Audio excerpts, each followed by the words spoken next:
tardes a todas y a todos.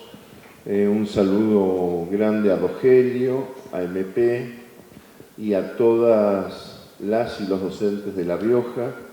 Es un orgullo estar aquí compartiendo este congreso. También los compañeros y las compañeras que han venido de otras provincias, los compañeros de Catamarca, de La Pampa, de provincia de Buenos Aires, de dónde más están, Tucumán, Mendoza, los compañeros de las compañías de Mendoza, de Tucumán. Bueno, sí, ya dijimos antes. Así que es muy importante el congreso, es un congreso que se hace varios años y es muy importante para poner en contexto, ¿no? Un congreso de educación popular es muy, pero muy importante. Y el tema de la soberanía es un tema central. Pero les quiero dar una buena noticia a las y a los docentes de todo el país. Hace poquito nos comunicaron que la justicia se declaró competente y planteó una medida cautelar para la suspensión del impuesto a las ganancias a todas y a todos los docentes del país. Una presentación que hizo CETERA y que abarca a las y a los docentes de todo el país, que es muy importante. Hay que tener en cuenta que es una medida cautelar que suspende la aplicación del impuesto a las ganancias, que se le dio traslado al gobierno, la justicia le dio traslado al gobierno para que conteste la demanda. Debería ser un juicio rápido, porque es un juicio sumarísimo. Se declaró competente la justicia del trabajo, porque el gobierno estaba intentando que vaya a los tribunales contenciosos administrativos. Así que, bueno, creemos que tenemos unas perspectivas importantes de dar la pelea también en ese ámbito. CETERA no solamente se caracteriza por la historia de lucha, por el trabajo en las aulas, por las movilizaciones, por las acciones que llevamos en defensa de la educación pública, de la democracia, de una educación pública de calidad para todos y todas, ¿no? que es muy importante. Ustedes saben que CETERA nace en el año 1973, un 11 de septiembre, hoy lo planteó Juan Balduzzi, había dos tesis en el Congreso, una si nos llamábamos Confederación de Educadores Argentinos y la otra si nos íbamos a llamar Confederación de Trabajadores de la Educación de la República Argentina. Afortunadamente ganó esa tesis. Pero además, en ese momento se daba el golpe en Chile a Salvador Allende. Y la primera movilización que llevó adelante CETERA fue a la Embajada de Chile, repudiando el golpe de Pinochet en Chile. O sea que CETERA y democracia y lucha de los derechos, defensa de los derechos y educación pública está absolutamente arraigado, intrincado en lo que son los orígenes de nuestra organización. No me quiero extender mucho porque tenemos un tiempo acotado, pero quiero decir algunas cuestiones. Se hizo un congreso mundial en la Argentina hace muy poco, donde participaron más de 1.200 delegados, pero 1.500 representantes de todo el mundo, de diferentes países del mundo. Es un congreso que hay que tener en cuenta. Se hace cada 4 años, ahora se votó, se va a hacer cada 5 y se hace cada 5 años, una vez en cada continente. En este caso le tocó a América del Sur y a la Argentina en particular. Y se votaron varias resoluciones en ese congreso, que les digo, son muy importantes a tenerla en cuenta porque son cuestiones que nos atraviesan a las y a los docentes a nivel internacional, son cuestiones comunes, y no solamente que tienen que ver con el ejercicio de la profesión, sino también con el ataque a la democracia y la consolidación de gobiernos más autoritarios y demás. Por supuesto que había problemáticas que son diferentes a las de Argentina, lo que está pasando en Gaza, ¿no? Un conflicto, una masacre, un genocidio, lo que está sucediendo, las situaciones de conflicto en el mundo, o los países donde hay hambrunas directamente, o directamente donde no tienen escuela y están los maestros abajo y maestras abajo de un árbol tratando de enseñar o en lugares de refugiados. Por supuesto que hay otras problemáticas que no nos afectan, pero hay problemáticas en común. ¿Saben cuáles son las problemáticas en común? Hoy le decía a Sonia, primero el recorte del financiamiento educativo. El recorte del financiamiento educativo por parte de los estados en todo el mundo. Y la desresponsabilización de los estados. Hay resoluciones que tienen que ver con eso. ¿Por qué? Porque después se hacen cargo, que es lo que después voy a tener con lo de la educación como servicio esencial. Después lo que intentan hacer cargo son a las leyes de mercado para brindar o no educación en diferentes países, ¿no? Y empiezan los grandes negocios, porque ellos consideran que la educación no es un derecho social como marca la Ley Nacional de Educación, sino que es un servicio.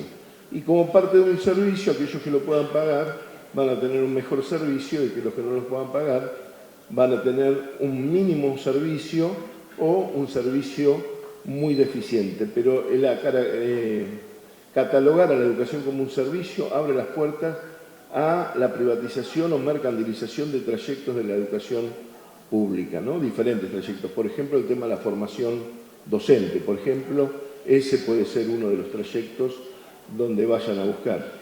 O la utilización de plataformas, concretamente, los negocios con el tema de las plataformas y demás. El recorte por parte de los estados, de no sostener la educación. La falta de docentes en todo el mundo también es común.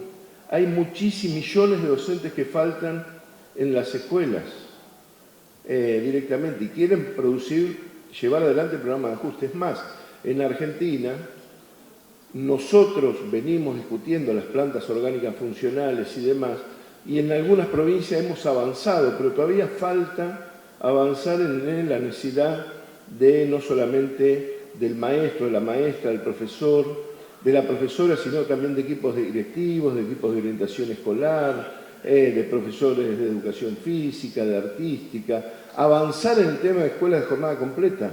¿Queremos o no queremos una más y mejor educación? ¿Creemos realmente que es esencial la educación? Si es esencial, tienen que poner todo el dinero necesario para tener una educación pública de calidad y una escuela pública realmente digna. Para que haya escuelas con jornada completa en todo el país hay que aumentar la inversión, prácticamente duplicarla o casi duplicarla. Entonces, esas cuestiones son problemáticas generales en el mundo. ¿Qué otras problemáticas me llamó mucho la atención?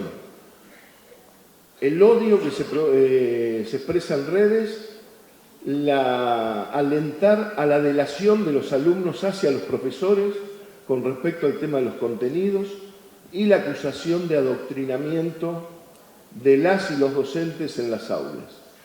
Y en realidad la acusación de adoctrinamiento tiene que ver precisamente con adoctrinar. Ellos intentan que nosotros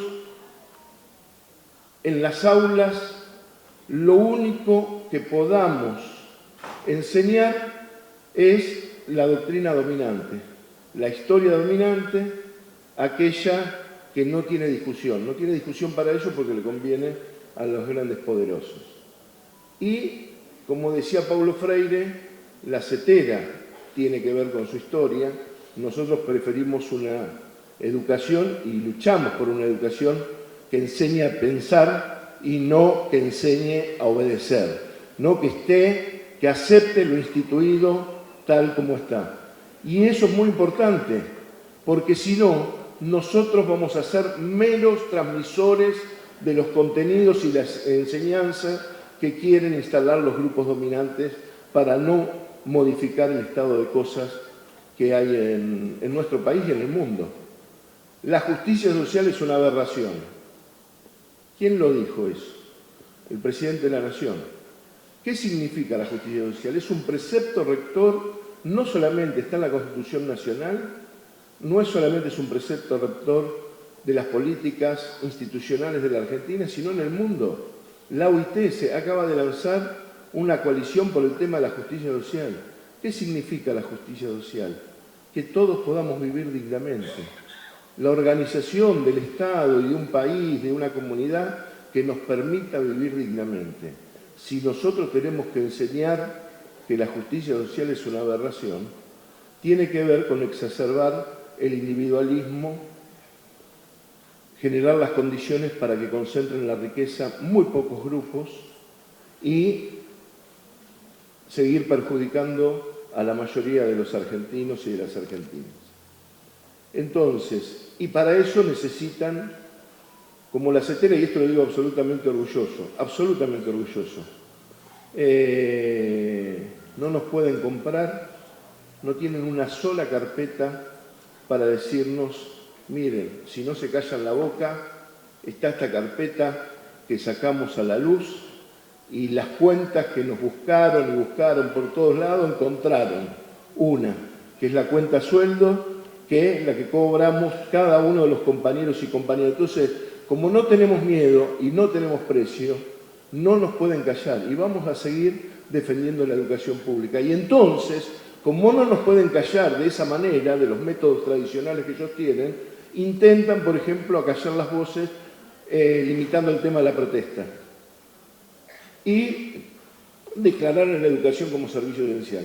La educación como servicio esencial, mire, para que una actividad sea declarada como servicio esencial según las normas de la OIT, que también son normas que nosotros, a partir del artículo 75, inciso 22 de la Constitución Nacional, las tomamos como parte del andamiaje jurídico argentino, la suspensión parcial o total de un servicio tiene que poner en riesgo la vida, la salud o la seguridad de las personas. Por ejemplo, los médicos tienen derecho a huelga, pero en terapia intensiva tienen que dejar una guardia, porque si no pondrían en riesgo la vida de las personas. Los controladores aéreos tienen derecho a huelga, pero tienen que dejar a alguien en la torre una guardia mínima para orientar el tema de los aviones. Si nosotros, la misma cantidad de chicos, con mucho menos docentes, como están planteando, el 30% de los docentes, con la misma cantidad de chicos, ponemos en riesgo la seguridad y la salud de los chicos y de los docentes. ¿Se imaginan un jardín de infantes solamente con el 30% de los docentes en el tema de guardia mínima? Entonces, nosotros, si la educación es esencial, como plantean ellos, lo que tendrían que, porque ser esencial es importante, es trascendente, hay que invertir lo que se tiene que invertir. Y no tienen que cercenar el derecho a huelga. Y si no quieren que haya conflictos, que haya paritarias, que inviertan en las escuelas, que construyan escuelas, que paguen salarios, que mejoren la educación pública, y les puedo asegurar que no hay conflictos si es así. No hay conflictos si es así. Y creo que eso lo tenemos que discutir con los compañeros, con las compañeras, con las y los docentes en el tema de las escuelas. Y los contenidos y la enseñanza no nos pueden obligar a imponer una ideología determinada, que es la ideología del poder, de los grupos dominantes. No nos pueden obligar a eso. Tenemos que ser capaces, y que la escuela tiene que formar además sujetos de derecho que se apropien del conocimiento y no solamente ese conocimiento lo utilicen para su desarrollo individual o familiar, sino para que aporten al desarrollo de la comunidad. Nuestro objetivo final es ser felices, de todas las familias es ser felices, de todas las personas es ser felices. Y nosotros tenemos, ¿y cómo una persona es feliz? Si tiene salud, si tiene educación, si puede acceder a la justicia, si tiene derecho a las vacaciones, si tiene derecho al trabajo digno, si los chicos en lugar de trabajar tienen que estar en la escuela, así. Y el país se puede desarrollar y hay actividad productiva y hay actividad económica. Entonces nosotros tenemos que formar sujetos de derechos que se apropien del conocimiento y sujetos críticos fundamentalmente, que puedan pensar, no que a través de las redes sociales o a través de los grandes medios de comunicación le impongan las mentiras permanentes que les imponen. Le voy a dar un ejemplo. Ahí me decían los compañeros, muchos me preguntan, ¿cómo te fue en Venezuela? No estuve nunca, hace muchos años, ahora no estuve en Venezuela.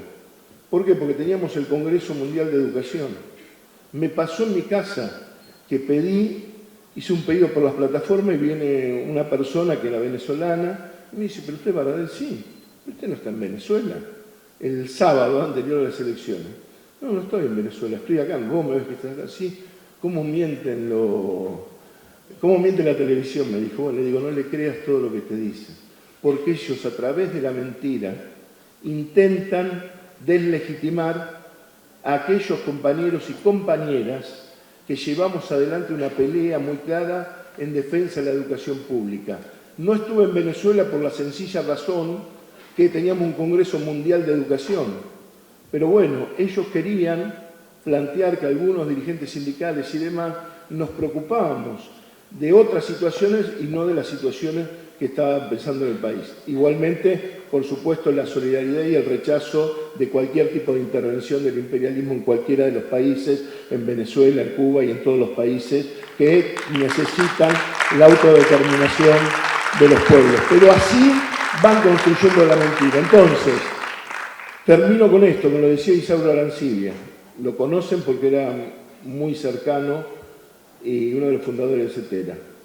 Dice, no hay maestro cierto y auténtico que no luche por la liberación de su pueblo. Eso decía Isauro Arancibia. Y lo asesinaron el 24 de marzo de 1976. ¿Por qué lo asesinaron? Porque él, junto a Tilio Santillán, que era dirigente de la FOTIA de los azucareros, iban a buscar a los pibes que estaban en la zafra y los llevaban a la escuela. Rindámosle homenaje todos los días a Isauro Arancibia, a Marina Vilte, a Eduardo Requena, a los 30.000 compañeros detenidos desaparecidos y a todas las maestras y maestros que le dedicaron, y profesores y profesoras que le dedicaron toda su vida para poder ser mejores, para que los pibes tengan un horizonte, tengan un sueño y para construir una patria realmente digna de ser vivida por todos y por todas. Ahí donde está la escuela está la patria, y adentro de la escuela siempre un maestro, una maestra, un docente que está dispuesto a defenderla. Muchas gracias.